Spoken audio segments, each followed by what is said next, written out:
Vamos lá. Pessoal, vamos prosseguir aí o Fórum Suprapartidário.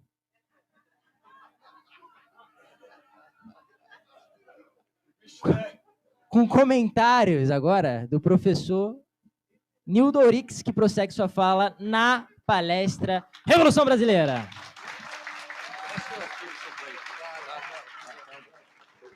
Acabei de pedir permissão para ir, ó.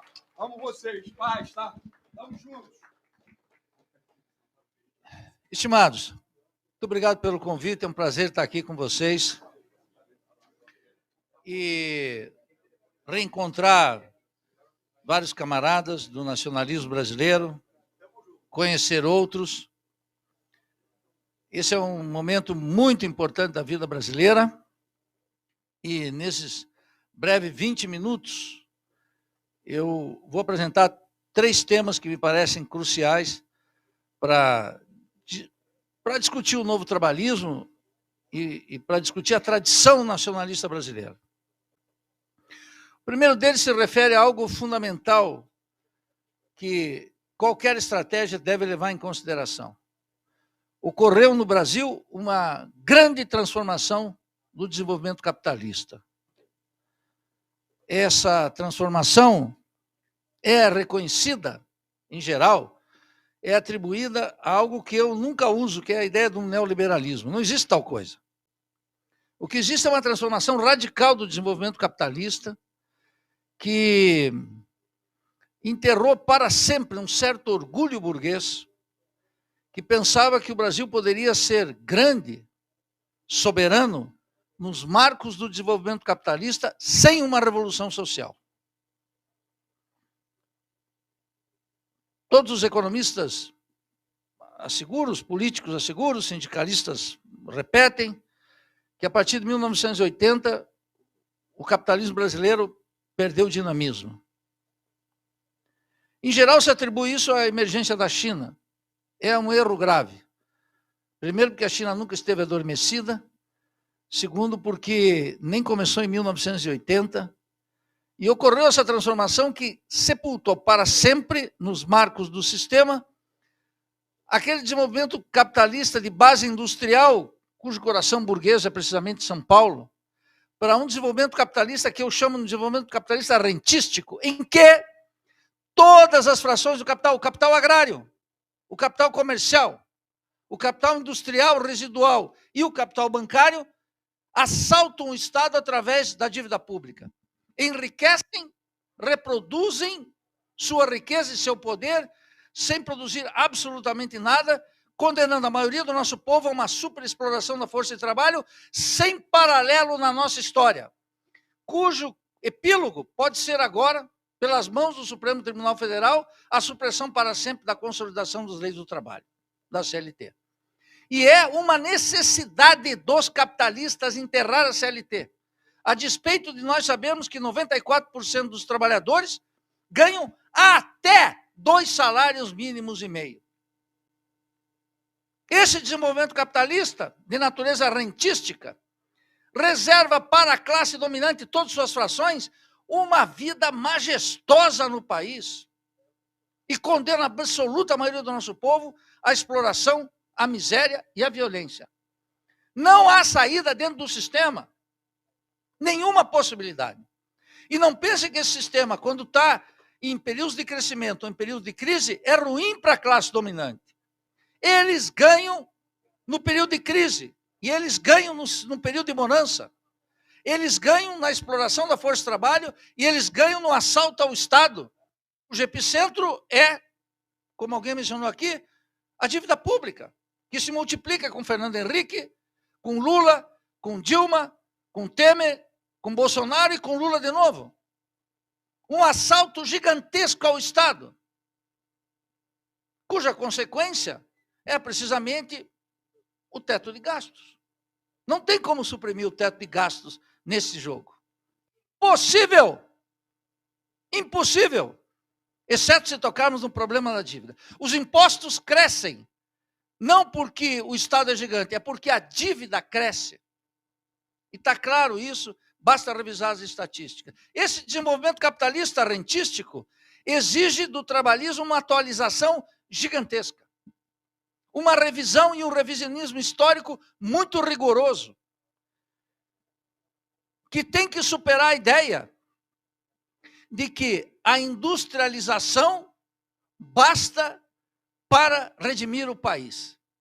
Essa é a primeira premissa das questões que nós estamos colocando e estamos distribuindo aqui um pequeno texto que são as ruínas da República, Projeto Nacional, o Nacionalismo Revolucionário.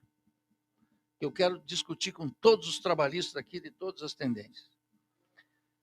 O segundo tema decisivo para a gente compreender a luta política hoje é que o sistema político está apodrecido, irremediavelmente apodrecido, e há uma característica essencial. As classes dominantes não estão interessadas e nem têm uma proposta para regenerar o sistema político. A descrença do nosso povo no sistema político é gigantesca. Eu não tenho uma molécula de confiança no STF. Zero. Não tem crime contra a pátria, contra a nossa história, que não teve a anuência daqueles ministros. Nenhum. Não tem crime contra a pátria que aquele covil de ladrões que se chama Congresso Nacional não cometeu contra a nacionalidade. Podem observar, todas as grandes transformações contam com uma maioria lá cômoda. E a degradação parlamentar e a corrupção parlamentar é a expressão necessária desse colapso do sistema político e a incapacidade desse sistema político de produzir uma autorregeneração, capaz não de iludir quem será candidato, etc., mas capaz de ganhar a simpatia do nosso povo. Isso está liquidado. O povo não acredita em deputado e senador. O povo votou, a maioria que votou em Lula tampouco acredita em Lula, votou para evitar Bolsonaro. E a maioria que votou em Bolsonaro tampouco acredita naquele proto-fascista escoteiro do imperialismo aqui dentro. Votou para repudiar o petismo. E as duas são as duas faces da podridão do sistema político. Por isso que nós temos que atuar. Todos os que estão interessados no nacionalismo do Brasil, na soberania do país, têm que ter uma consigna só. Atuamos dentro da ordem, contra a ordem burguesa. Contra a ordem burguesa. Nós temos que eliminar entre nós a ambiguidade política. A ambiguidade política mata. Se vamos fazer um processo de revisão do trabalhismo, se vamos fazer um processo de valorização do nacionalismo como uma força revolucionária, não podemos admitir a ambiguidade política. O povo está exausto da ambiguidade política, seja ela bolsonarista ou lulista. Está claro? Basta uma discussão simples num sindicato, numa associação qualquer, num partido político, para ver a exaustão do sistema diante dos nossos olhos. Ocorre que não tem entre nós uma força antissistêmica de natureza popular. A direita, precisamente a direita, que capturou aqui essa iracúndia do povo contra o sistema, contra as suas condições de vida, e simulou uma forma de estar contra o sistema em nome dos interesses da classe dominante. Esse é um problema gravíssimo. Não poderá ser solucionado no curto espaço de tempo. Mas a aceleração da crise brasileira está colocando opções dramáticas, que se nós não tomarmos a iniciativa, a direita segue avançando. E a direita segue avançando. A maior expressão de avanço da direita é o fato de que Eduardo Bolsonaro, esse também filho do escoteiro do imperialismo aqui, sacrifica o mandato com a maior tranquilidade e vai conspirar contra o país lá fora, nas entranhas do império, como um lacaio do imperialismo que ele e toda sua família são. Mas não são os únicos. O Aldo disse uma coisa aqui fundamental. A esquerda liberal é discípula do Partido Democrata. E a direita liberal é discípula do Partido Republicano. Está claro aí. Eu lembro, por exemplo, antes das eleições, o MTST, o MST, todos no Congresso estadunidense, com Bernie Sanders e o Partido Democrata, para validar as eleições aqui. Registrei em tudo que eu pude a falta de percepção de que isso era uma entrega da soberania, ainda que simpaticamente em defesa de uma eleição limpa. Está claro. Isso tem que ser assim um risco que a gente coloca, que chama-se pintar la raya. Desde aqui não passamos e não permitimos que ninguém passe. Portanto, um conteúdo fundamental do novo trabalhismo tem que ser uma convicção profunda anti-imperialista. Profunda, sem nenhuma concessão. É claro que nós temos que falar de nacionalismo. E temos que perguntar, liquidar as ambiguidades. Que nacionalismo? Esses 5 minutos já me bastam. Que nacionalismo? Subitamente, Lula, o petismo, essa coalizão aí desse governo petucano, Alckmin, se transformaram em nacionalistas em defesa da pátria?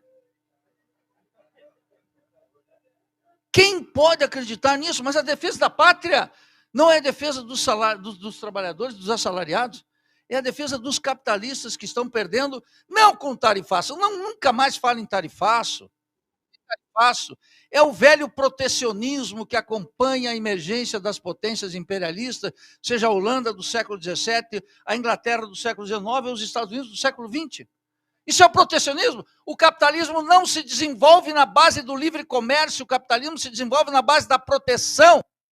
E quando os Estados Unidos fez o Tratado do Livre Comércio com o Canadá e os Estados Unidos, não era outra coisa que, em nome do livre comércio, um conjunto de medidas protecionistas que fez com que o México, finalmente, tivesse que importar o milho que come a maíz, que faz a tortilha.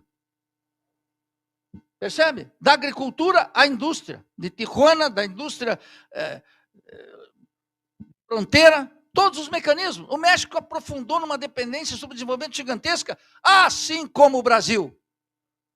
Um país mais subdesenvolvido, mais dependente, desde que entrou o Plano Real em 94. E nós temos que perguntar sobre o nacionalismo por uma razão simples. Por que nós estamos afirmando o nacionalismo revolucionário? Porque o mundo é das nações. Eu venho de uma tradição que é o marxismo. E o marxismo tem uma larga contribuição para a questão nacional.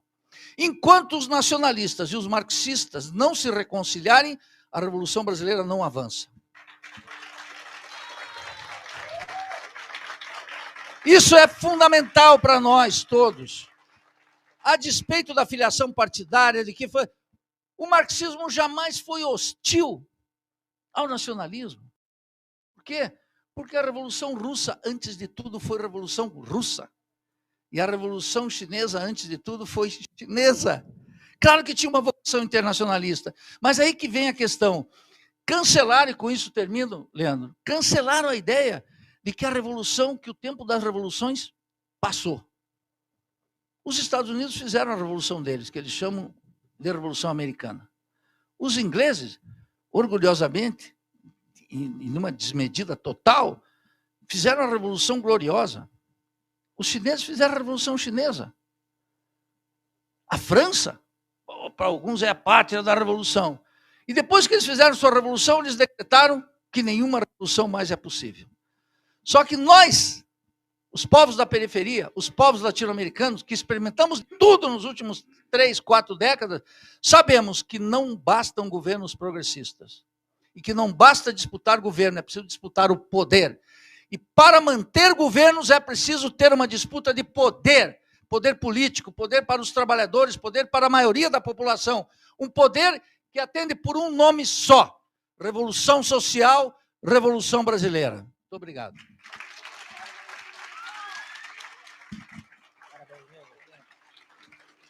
Nildo, você vai ter que... É que o Leandro está pedindo se eu vou ter que sair agora, senão eu fico aqui mais umas 4 horas, um tempo bolivariano aqui. Competição. Acabou. Tiago Araújo, sua pergunta para Nildo Orix. Nildo, a questão inicial foi sobre o problema da dívida.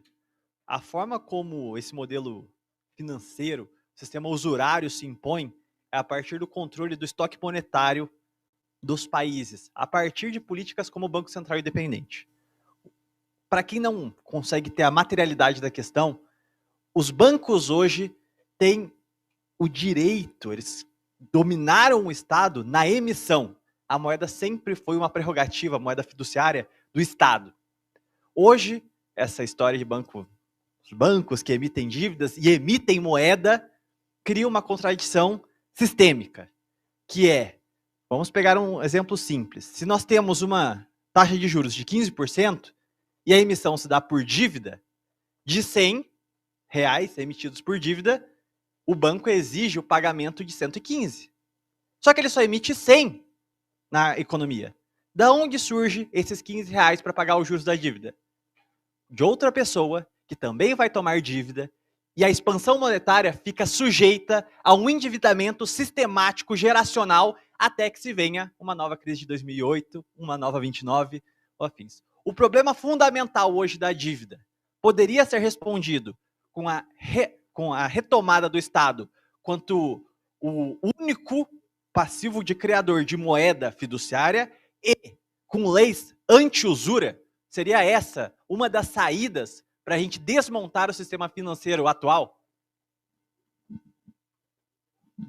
Bem, a questão que você me coloca pertence a esse núcleo racional do que eu chamo de maneira ainda muito genérica o rentismo. Mas acho que até dezembro o livro sai explicando isso com mais detalhe. Mas o que pega aqui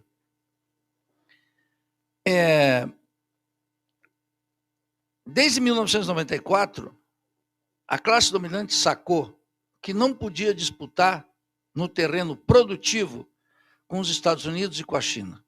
A classe dominante decidiu. E então começou uma multiplicação gigantesca da dívida interna. Era 64 bi quando começou o Plano Real, Fernando Henrique deixou em 740, Lula colocou em 1,5 trilhão, Dilma colocou em 5 trilhões e agora já está com 9 trilhões.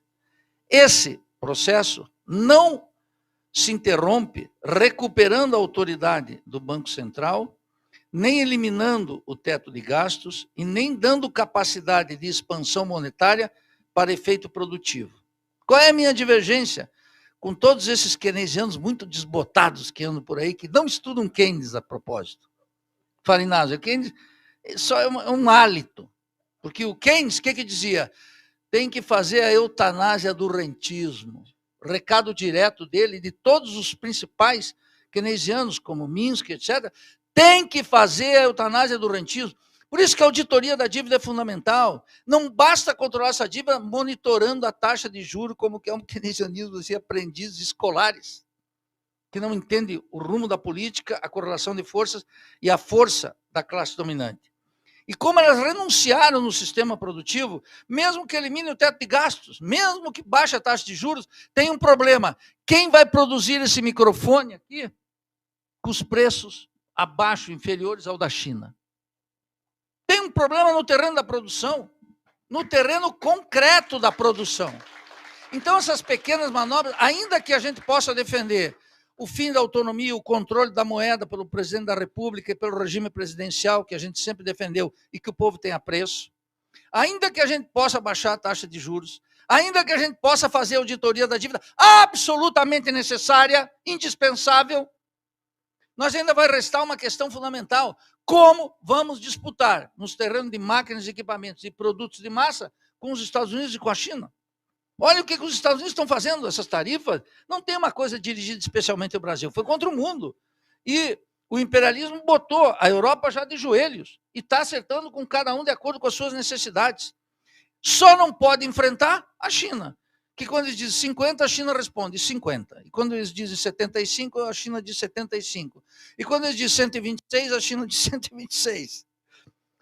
Então tem um problema aqui no terreno produtivo, não dá mais pensar a economia só como um problema de emissão de moeda, restrições, o Banco Central, a moeda fiduciária, etc. Há um problema de enfrentar no terreno da produção. Como é que esse teu tênis, esse teu celular, o avião, o carro do Cabo da Ciolo, etc., para ir para o Rio de Janeiro, é mais barato e competitivo com a China e com os Estados Unidos. O trabalhismo de tradição aqui desembocou na industrialização, que era uma forma de competir no mercado mundial. E é o mesmo drama agora, em condições muito mais graves, não mais difíceis, dramáticas, certamente, que vai envolver de todos nós uma combatividade e uma clarividência sobre o que está em jogo que nós ainda não temos. E, finalmente, eu agradeço a tua questão para mencionar o último aspecto do que eu acho essencial. Nós sofremos, entre todas as derrotas que nós sofremos, a mais grave de todas é que há uma imensa regressão intelectual entre nós. Há um desprezo pela teoria entre nós, como se nós pudéssemos sair do buraco apenas a partir de nossas convicções. E se nossas convicções não tivessem temperada com rigor na análise do desenvolvimento capitalista. Se todos estão interessados no nacionalismo, se todos estão interessados na renovação do trabalhismo como uma tradição histórica do nosso povo, é preciso valorizar novamente a teoria. O debate teórico e a reflexão teórica sistemática é essencial. E essa aí é uma fronteira terrível que perdemos. As universidades não têm nenhuma contribuição nas ciências humanas a dar. Está terrível. Os partidos políticos gastam milhões das suas fundações em quinquilharias ideológicas de quinto nível que não merecem o nosso respeito e merecem a nossa denúncia e o nosso repúdio. Essas são questões essenciais. E aqui todos temos que estar comprometidos, então, com uma valorização da teoria para não se iludir sobre questões monetárias, questões fiscais, política, econômica e, sobretudo, as lições clássicas da economia política. Muito obrigado.